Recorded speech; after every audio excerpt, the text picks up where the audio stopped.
Welcome back to Reality Asserts Itself on the Real News Network. I'm Paul Jay, and we're continuing our series about how do we get to a green economy with Bob Pollin. Thanks for joining us, Bob. So one more time, Bob is co-director, distinguished professor of economics at the Political Economy Research Institute, University of Massachusetts, Amherst. And he is the author of two reports on going green. One's called Global Green Growth, a forthcoming report with the United Nations Institute of Development Organization. So we've been talking about why we need to and what it might look like, and watch the first segment and you'll know why and what. But now we're going to talk about what can we learn from other countries.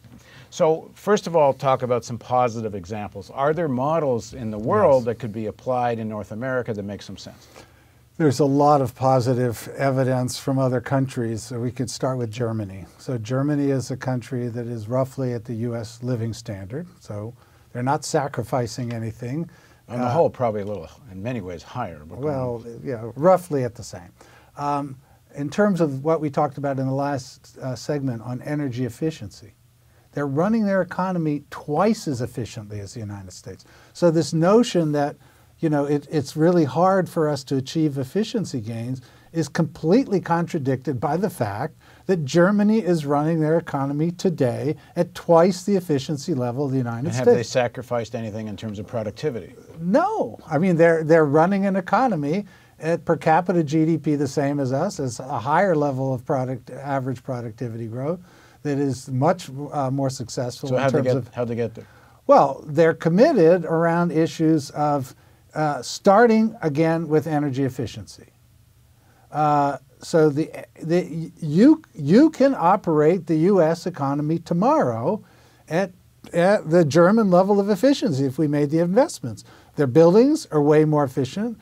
Their cars are way more efficient. They use a lot more public transportation, and their machinery is more efficient because they think about it. Now, not only that, because one of the arguments is, well, how could we ever get to the German level? Well, not only are they twice as efficient now, but their plan for 20 years is they're going to double their level of efficiency over the next 20 years. So what's the big difference? Why was Germany able to do it and not here? Two big things. One, they've had a Green Party for 40 years. And I don't necessarily agree with everything the Green Party's done, but they have been successful. I mean, when they first got elected in the 1970s, they were a bunch of crazy hippies. That's how they were perceived. But they were in the Bundestag.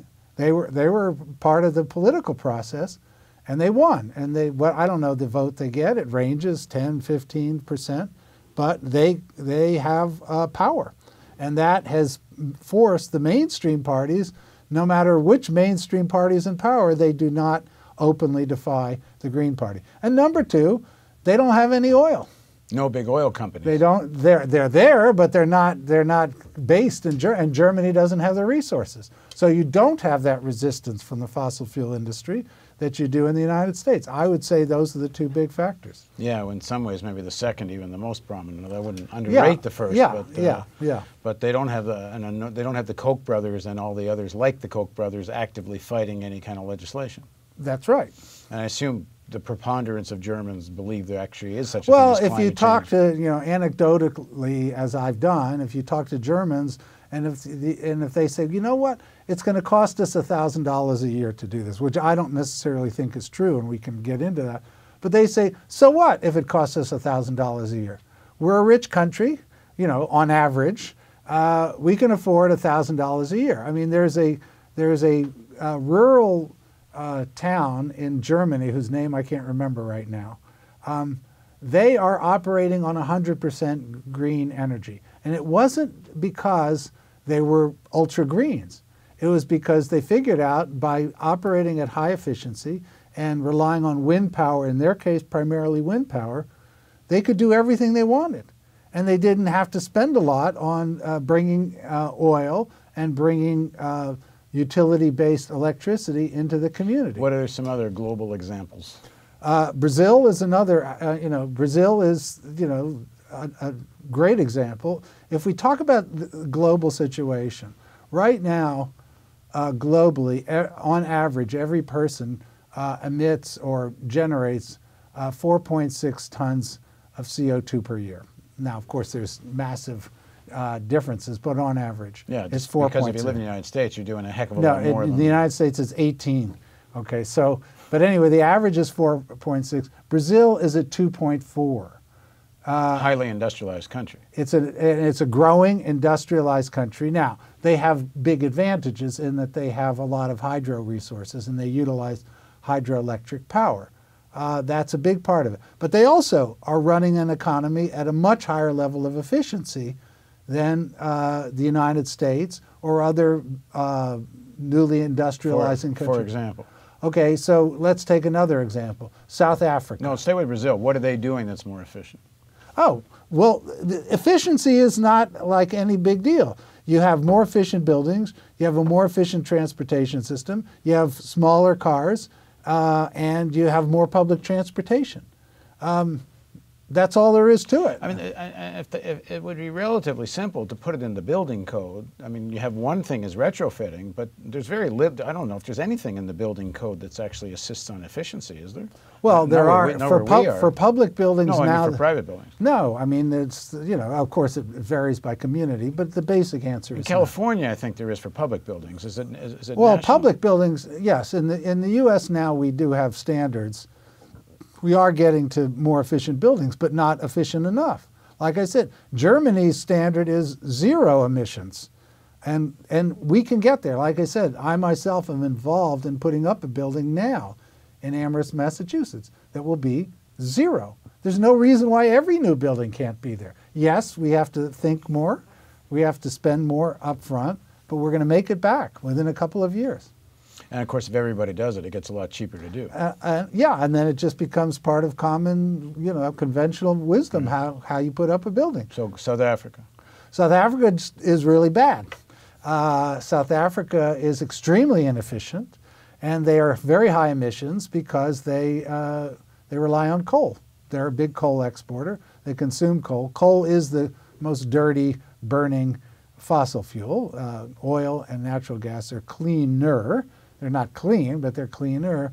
So if you compare Brazil and South Africa, where in those two countries the per capita per person GDP is roughly the same, Brazil is on average the average Brazilian is emitting 2.4 tons per year.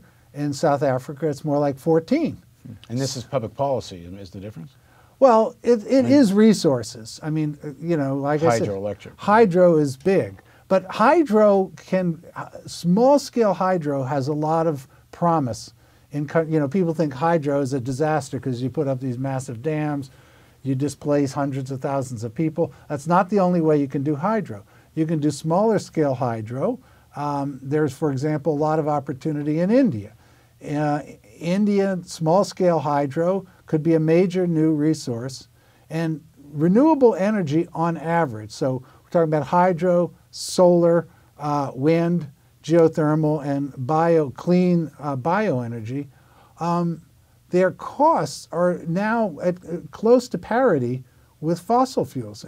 Solar is not, but the others, on average, you can put them up and run them, and nobody's sacrificing anything in terms of the costs. Now, if you're talking globally, the other country that kind of really matters is China. What's going on? Okay, so China and the U.S. made this deal, 2 weeks ago, that China promises that by 2030 they're going to cap their emissions. That is progress, but that's not nearly enough. The U.S. and China are responsible for 40% of all emissions. Okay, so yes, the rest of the world we've got to cover because that's 60%, but the U.S. and China both have to reduce their emissions by 40% within 20 years. And China's saying they're going to cap in 20 years. So that's not close to adequate. So, China has to do the same thing, invest 1.5% of GDP per year in clean energy. In fact, China is investing significantly in clean energy, but they're exporting on the solar panels. They aren't keeping them in China. Yeah, they're like one of the world's leader in creation of solar panels. Yeah, but they need to build it out in China. And,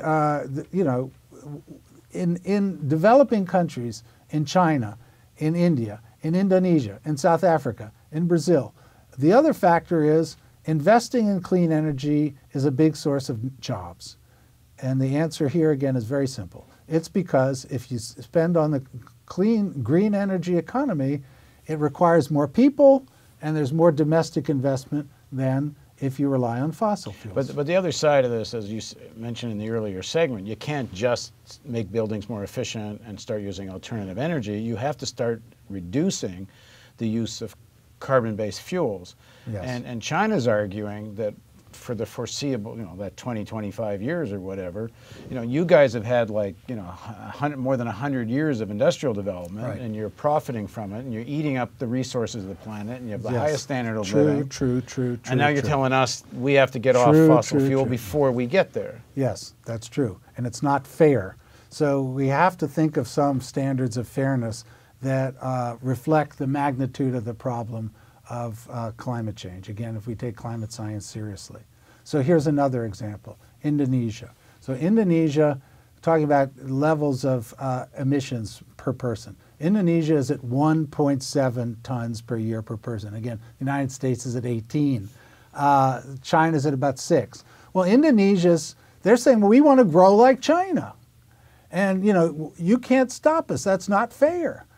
Because their standard of living is 1/10 or 1/12 of the United States, and by that measure of fairness, they're right. And this is the fight that keeps taking place at all the international meetings. Is you rich countries have to subsidize this, or we can't do it. Right, but take the case of Indonesia. If they grow as they intend to grow over the next 20 years, their emissions per person is going to go up 6-fold, and then you take the Indonesian case and you spread it throughout Asia, again, we have no chance whatsoever of stabilizing the climate. So Indonesia also has to invest 1.5% of GDP per year. Indonesia has massive resources and start reducing their carbon use. It's not just the investment all side. of them. Look, and they're saying their development's going to slow down if they start reducing the carbon side. No, because the only reason it would slow down is if it costs more, or if you literally you're short of resources. Because as you invest in the alternative energy side, you don't need so much carbon. I'm not going to say cut coal today. I'm going to say over 20 years, cut it by 40%. And as that happens, you substitute green energy and efficiency. And when you do that, the green energy is not going to cost more. It's at rough cost parity other than solar. And solar is coming down very, very quickly. And so over the next 20 years, solar will be at cost parity with fossil fuel too. So there's no reason to sacrifice. And on the jobs front, again, Indonesia, like China, would be a massive source of net job creation after allowing that the fossil fuel industry is going to contract by 40%. So they've heard all these arguments. I don't think they have. That's why I'm on your show. All right, well, maybe they're watching. Yeah. Okay, we're going to pick this up. On the next segment, we're going to talk about, well, there's an alternative to what Bob's saying, and that's go nuclear in terms of energy production, and to carbon capture. This carbon stuff can be solved. It doesn't have to be so dirty. So we're going to see what he thinks of all that. Please join us for the continuation of Reality Asserts Itself on the Real News Network.